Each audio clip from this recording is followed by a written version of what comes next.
Well, welcome to a conversation with the Maddox Fund about the many levels of racism and how it's manifest in our lives and in our community. As you know, Maddox began a racial equity journey in 2017. And early in that process, one of our board members said that we are in a state of becoming, meaning we're really living into what does racial equity mean for the Maddox organization. And since then, we've kind of taken on a mantra that when one equity process ends, the next begins. We're just recognizing that we are continually learning. And so what we're doing today is giving you a window into our current evolution of thought, but we're really hopeful that our understandings of racism and anti-racism will continue to develop, and that will be richer and a fuller understanding of liberation for our community. Great, so I'm glad to have with me today some board members as well as our consultant, Alushala Tribble.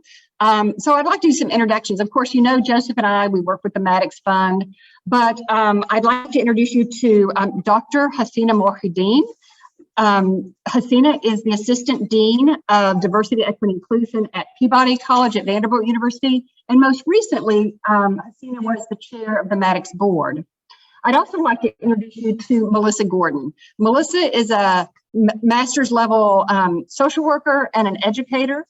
And currently, Melissa is the chair of the grant committee and has certainly been a great teacher for all of us. I want to welcome also first our consultant who's been working with Maddox for the past year as we've engaged in an equity audit. We feel like she is able to help us reflect honestly about our practices and our policies and our attitudes to help us advance in our understanding of anti-racism and inclusion.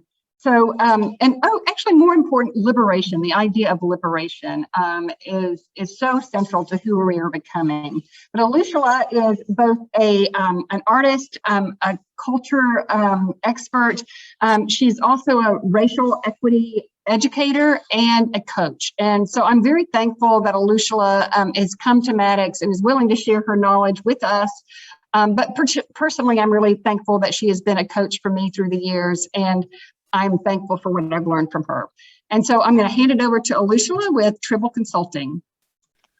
Thank you for that kind introduction. And I'll go ahead and share my screen.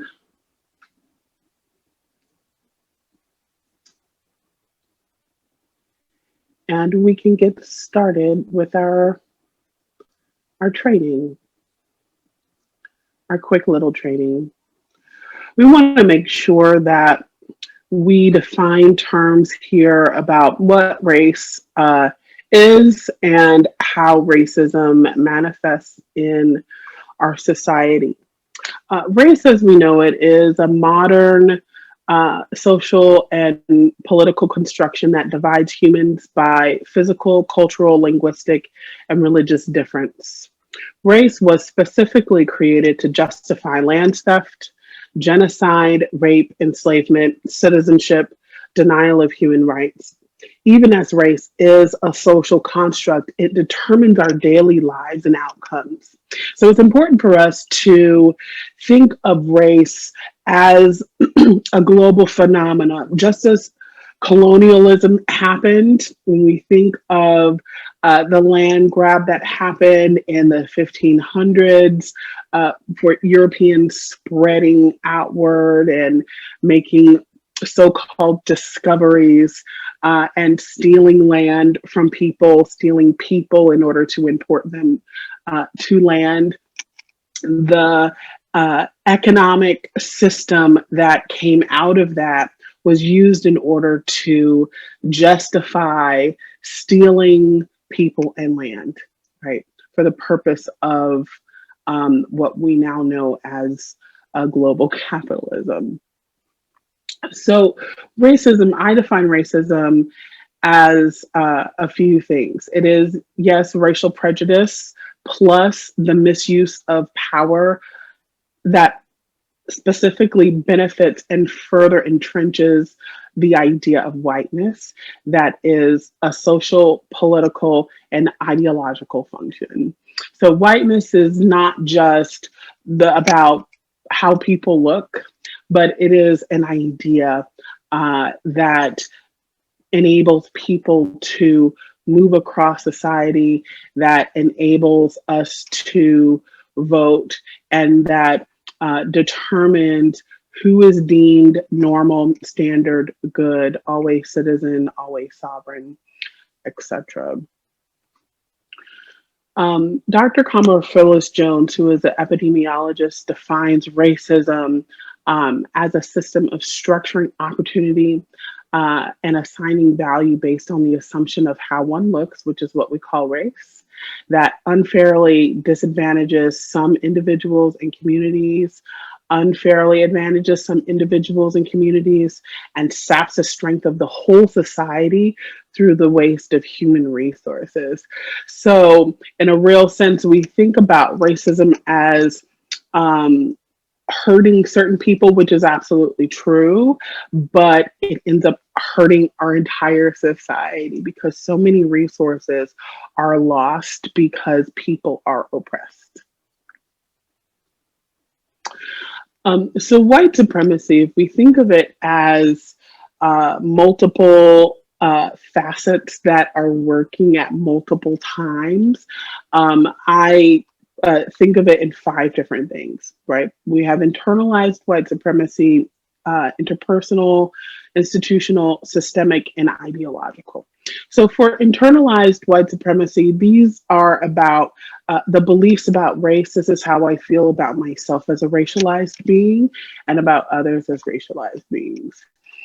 There's interpersonal, which is what we think of most often, right? This occurs when one brings about one's private beliefs about race into interactions with others. And then there's institutional racism. And this involves the distribution of resources, policymaking, legislation, education, healthcare, and opportunity. This is where internalized and interpersonal racism determines our outcomes in society. So if we think about how institutions function and that their main function is all about resources. It's all about gathering resources, withholding resources, and distributing resources. So this is where we see racism happening in society. This is what we mean by institutional racism. Okay. And then there's systemic racism. This is racial bias across society that scaffolds our systems, i.e., structures, food, government, housing, policing. And so when we think about systemic racism, we have to think about how barriers are created at multiple layers and levels in institutions and in societies that make it hard for people to thrive, right? And then we have ideological racism. This is the cumulative and compounded consequences of culture, of religion, of who has a soul and who does not, of science, who experiences pain and who does not, of ethics, the way that we treat one another, the things that we have normalized in our society that, you know, this is what we call ethics, what we call normal, the mores in our society. Ideological racism, in a real sense, is the water that we all use that sustains us, right?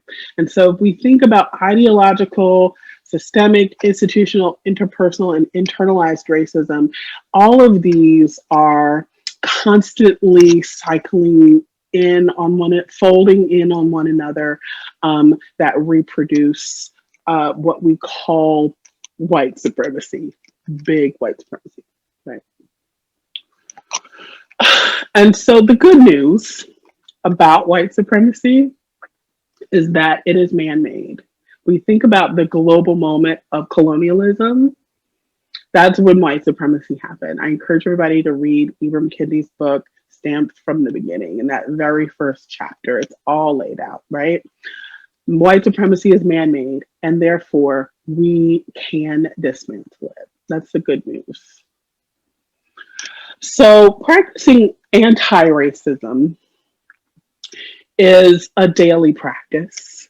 And while this little lecture is very short, I think that there are things that we can do um, with what we've just learned and apply it to our lives.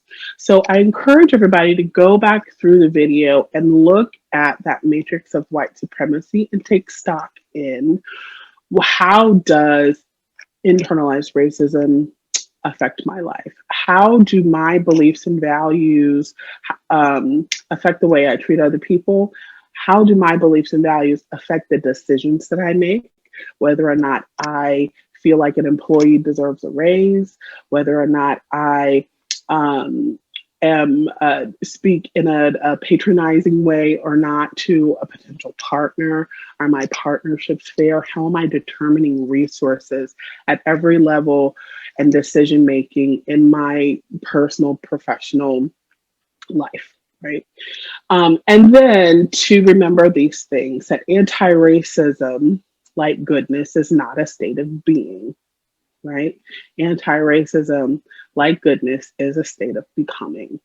This is a thing that we have to work at every day. There's kind of a famous video, a DJ named Jay Smooth, who equates anti-racism with brushing your teeth. You don't say that you're a clean person because you brushed your teeth yesterday, right? Cleanliness is a thing we must do every day. We have to wash every day. We have to brush our teeth every day. And anti-racism is a thing we need to check ourselves on every day, right? Know that you will make mistakes and that perfection is a lie. I also encourage everybody to look up Tema Okun and look up her pillars of white supremacy culture, and to think about how perfectionism makes toxic the things that we want to do well, right? And to understand that perfection is a lie. Anti-racism takes constant practice. Make a plan and do it, edit, and try again, right? Analysis takes practice. So again, I encourage you to go back through the video, look at the matrix, and analyze that thing, analyze your life, and to go through, do the work, ask those questions, and to do your own research. How does my industry contribute to oppression, right? Be aware about what you watch, what you read, and who you talk to, right? Guide your thoughts. Practice tough conversations.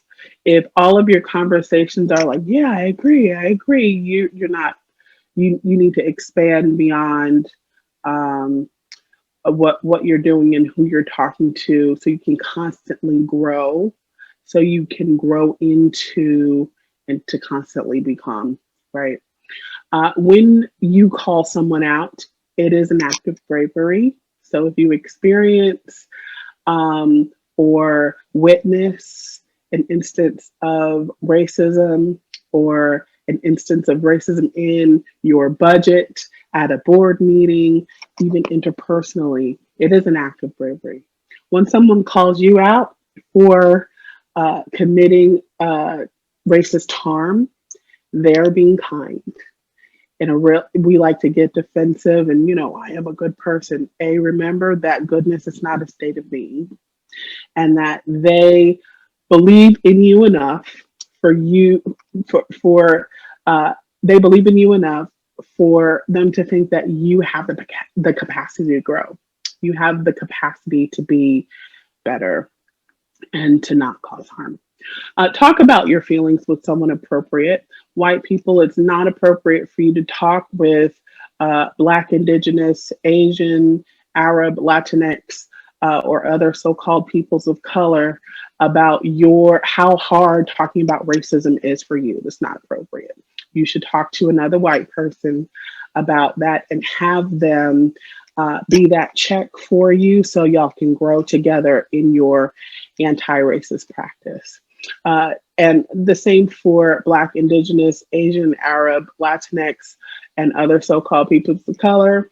I think it's important for you to talk with other people of color about the things that you're experiencing and go through an analysis as well, because it helps to contextualize what you may be experiencing so you can uh, try to distance yourself from harm and to make change where you are and in your life. And lastly, take a daily account for the ways that you've caused harm and do better the next day. So, with that, I thank you for listening, and I'll come out of this PowerPoint.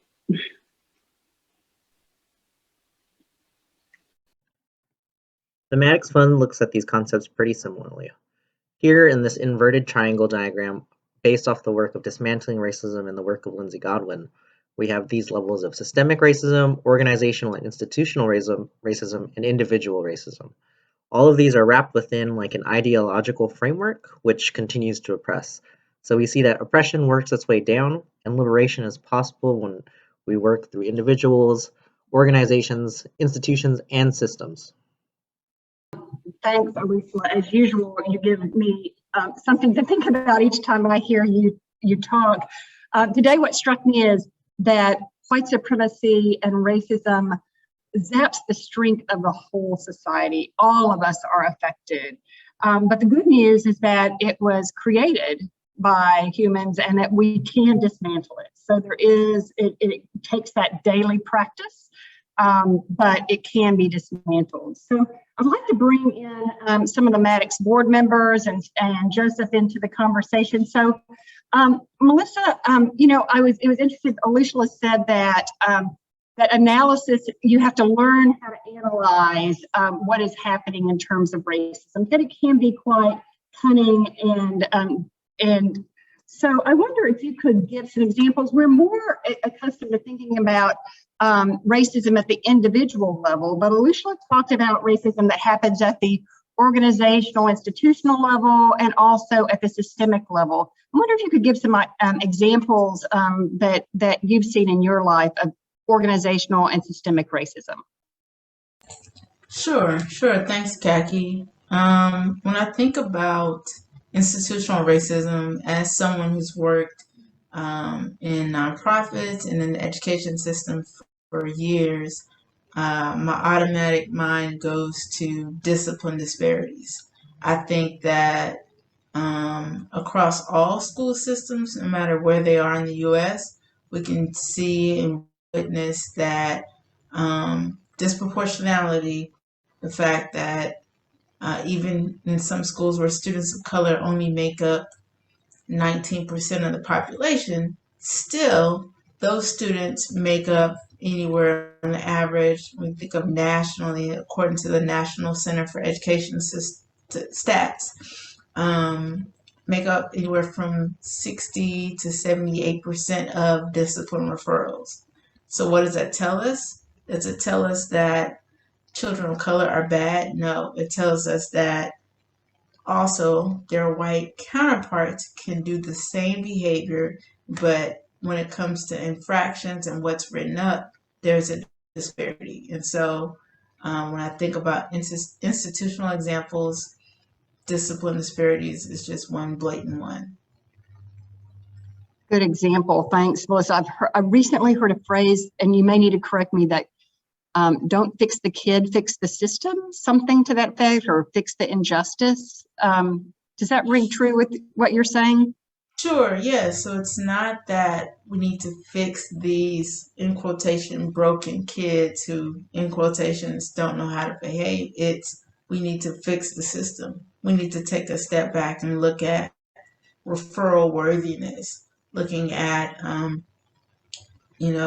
trends that we see in terms of write-ups and referrals. Also, sometimes it's about the ways in which the expectations are communicated and delivered, right? And so making sure that schools, when you think of your school-wide plan around discipline and expectations, that can be confusing. And so if it's confusing for adults, even to make sure that those standards are held in the same grade level, well, think about the mixed messaging that students receive. Well, in this hallway, I can do this thing, but in the other hallway, I cannot. in this classroom, I'm expected to this. Oh, with this classroom, I can look on my phone. This classroom, I can talk to my friend and ask for help. But this classroom, I'll get in trouble and have to sit outside the room if I ask a friend for help. And so I think about part of the discipline disparities are about inconsistencies as well. And I think, Right. like, Melissa, when you say that, it makes me also think about like the downstream effects of discipline in K through 12 spaces, right? And that impacts students as they think about higher education, and then into job opportunities, and job opportunities then, you know, kind of cascading into employment and other opportunities as well. So it's like the systems that are in place for this disproportionate disciplinary action in K-12 plays into this larger system that kind of disproportionately affects students of color long beyond that as well. And so it's just, I think how those systems, how those institutions are interlocked within these systems is really important to consider as well. Right. Absolutely. Yeah, I think you made a good point, Hasina, and also your comment makes me think about the fact that we as a society, we expect young people at 8th grade to know what you're going to do for the rest of your life, right? And so I think about my lived experience. I changed majors, I don't know, 5 times, right? And that was in my 20s. But we expect young people to know what you're going to do for the rest of your life. And connecting back to bias or racism in our systems, think about the ways in which students are tracked, right? And so you are, I may tell you, tunnel vision, this is the future for you. However, what about if I wanted to try, even though I've never took an honors class, or I never took an AP class, or I thought that, you know what, I want to try an IB school, right?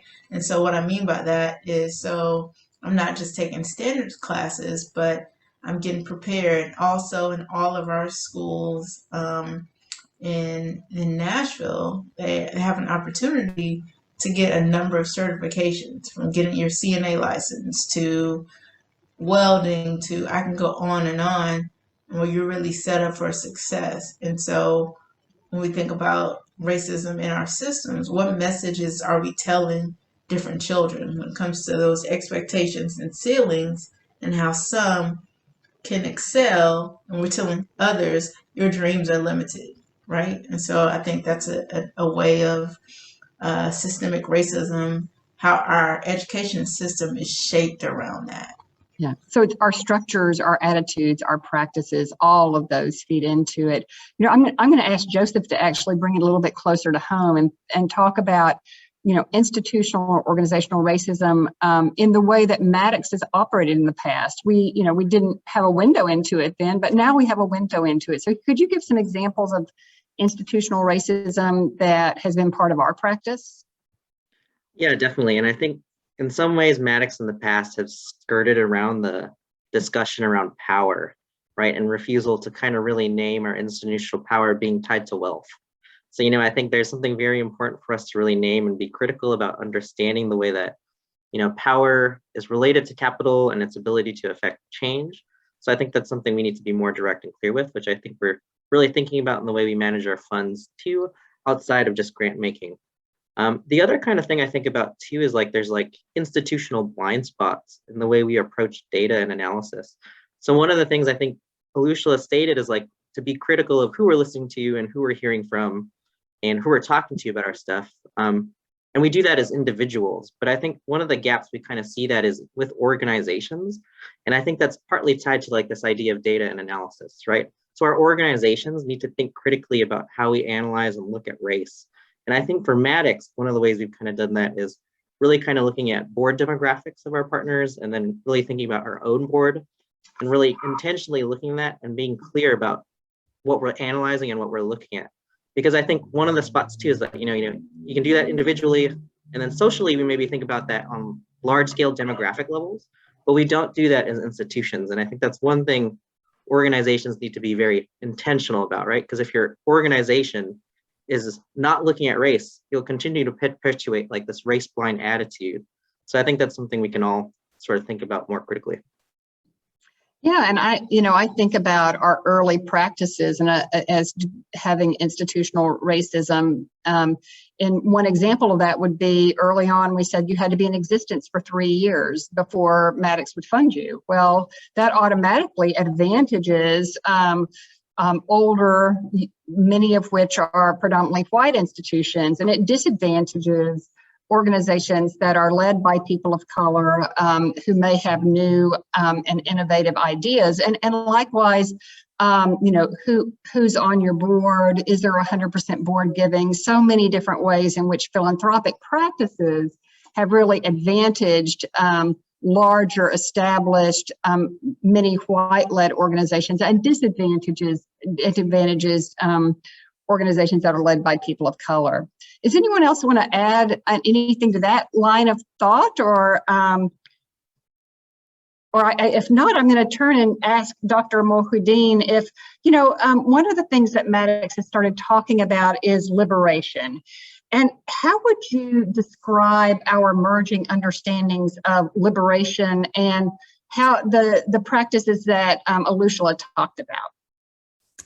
I think, Alushala mentioned the good thing about white supremacy is that it is man-made, so it can be dismantled. And so when you think about, when I think about liberation, I think about what are those systems, what are the reimagined systems that facilitate that, right? That provide the things that individuals and community needs, all so that everyone thrives. And so to create those systems, to think about reimagining them, I think we do need to think about risk relationships and resources and how they are allocated across the different groups. And I think particularly for me, this is kind of come through most strongly in the grant committee, and thinking about how our relationships with partners, with both existing partners and partners that we haven't met yet, community members that haven't had access to the resources that Maddox has provided in the past, understanding what their needs are, what are the needs of larger Nashville communities, because I think in the past we hadn't been reaching out to all the different pockets of communities that exist within Nashville, and building relationships with those communities, understanding what resources are needed to change the system to make it more accessible for those communities who haven't applied to us in the past. What are the things that they would need to successfully apply to get the resources they need to fund the programs and resources for their communities?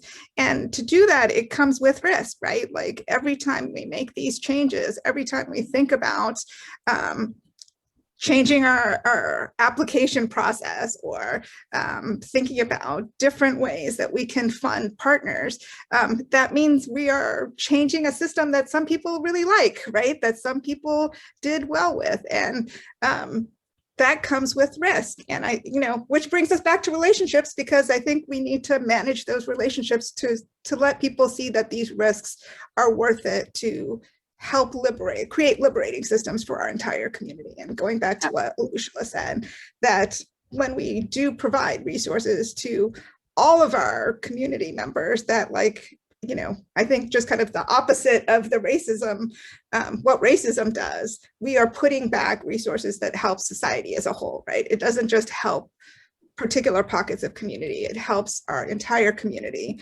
because people are getting what they need. Absolutely. And that is, my liberation is tied to yours, that we are truly interconnected. I'm mindful from what you said, or just reflecting on that it actually is a different practice for the Maddox staff. Largely philanthropic staff are trained to sit back and put out an RFP and see what comes in the door. And what you're describing is that we leave the office, we go and find relationships in the community that are making a difference, but may not have access to a foundation. And so it becomes our responsibility to be sure that we're connecting with the communities that we want to partner with. So I'm going to ask one final question. And again, it's going to focus on Maddox, just kind of where we are. So, we're about in year 4 or 5 of our conversations, and we're currently engaged in what some people call an equity audit or an equity self-assessment. It's the reason that we engaged Alushala is because you can't see what you can't see because it's so close to you. So we needed someone from the outside who could lead us through conversation, but also give insight that we don't have. So I wonder if, Joseph, Melissa, Josina, could you just talk about some aspect of our equity audit and what pieces of it you have found interesting so far? One thing that I've really loved was the fact that we are reimagining what our employee handbook looks like. And it sounds like a mundane thing because, employee handbooks, right? But the fact that we are reimagining what it's for and how we can use it to invite people to imagine themselves at Maddox and,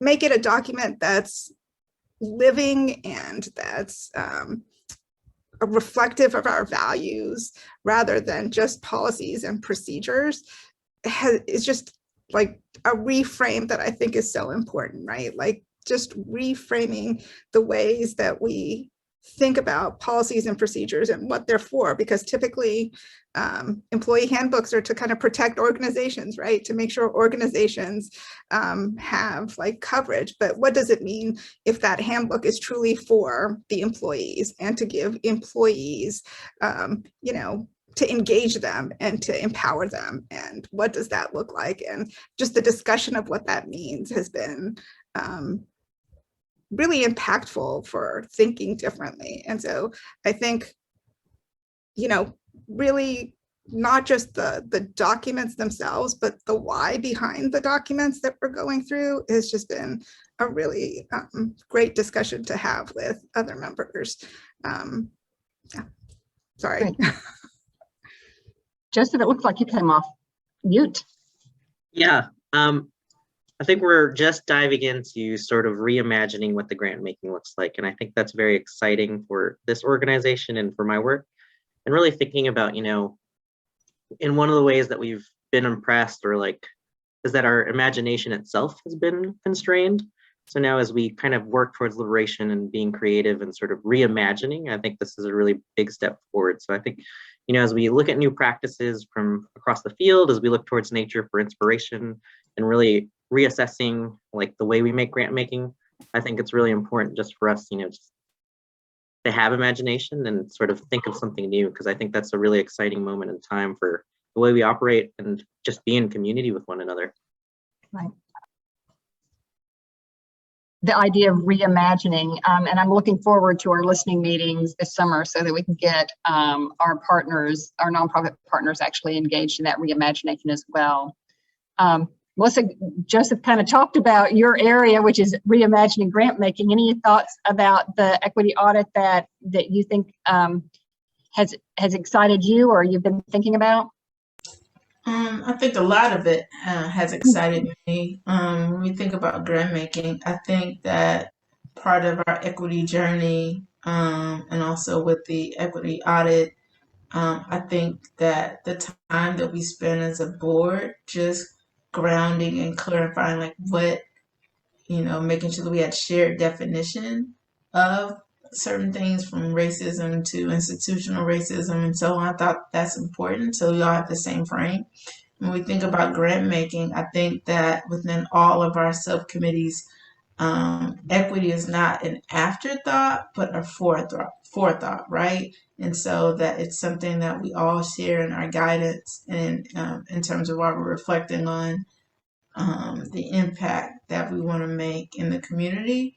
we have a different type of consideration. And so I think that's valuable, and that's something that excites me. And I Right. think, can I add one more thing? I think one Absolutely. thing that's really exciting about like the work and the grant committee is our new proposal for the Youth Philanthropic Board, and really excited to kind of learn from youth about how they see philanthropy and bringing their voices into this process, and you know, having that be both an opportunity for youth leadership and voice, but also an opportunity for us to learn and grow. And so, yeah. Absolutely. And you know, it's funny because y'all have been talking about the heart and soul and the values of Maddox. I'm going to be kind of a little bit more nerdy. You know, in our equity audit, one of the things we've done is establish an equity dashboard. And thanks, Joseph, for doing that, because it really holds us accountable that are we doing what we say our values are? Because it is so easy to just snap back into old practices, old partnerships, old ways of being. So having that dashboard that continues to tell us, are we walking the walk and not just talking the talk? So speaking of which, I could talk to you guys forever, particularly on this subject, but I know that we promised our partners that these would be short videos that they could watch. And so I'm going to say thank you to my partner, Joseph, that my board members, Dr. Mohideen and Melissa Gordon, and a special thanks to Alushila Tribble with Tribble Consulting for her guidance and expertise. Thank you for joining us, and know that there are always, if you want to learn more, resources on the Maddox Equity page. In fact, you can find about the flossing your teeth daily and brushing your oral hygiene and racial practice are related. And you can also find Vule's take on that. I think you have a little racism stuck in your teeth. So humor is on the site, as well as a lot of resources that you can access. So please use those resources, and we look forward to having conversations with you in the future. Thank you.